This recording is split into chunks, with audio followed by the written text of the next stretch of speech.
A better way to account for bad debts is to use the allowance method. This method estimates bad debts at the end of a period, and in doing so matches those debts to the sales that created them.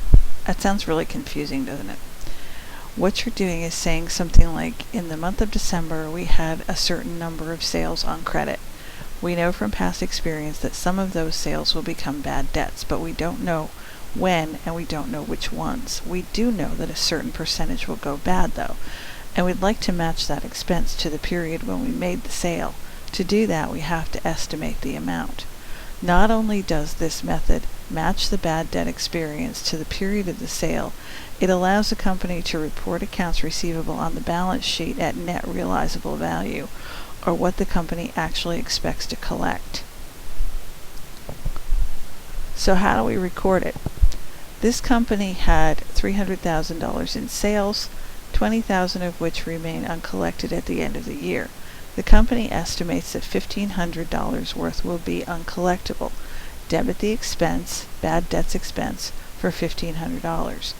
Credit an account called allowance for uncollectible accounts or allowance for doubtful accounts. Either name is acceptable. Some companies use one, some use the other. On the balance sheet, you can see that total accounts receivable are shown, and then the allowance is subtracted from that to give the $18,500 that is expected to be collected.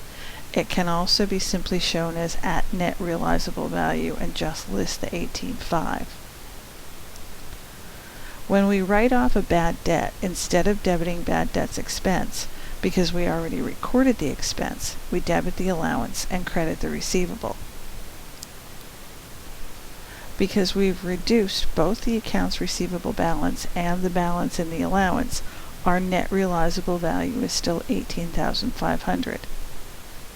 Should the customer decide to come in and pay the delinquent account, 2 journal entries are necessary. First, we put the account back on the books by debiting accounts receivable and crediting the allowance.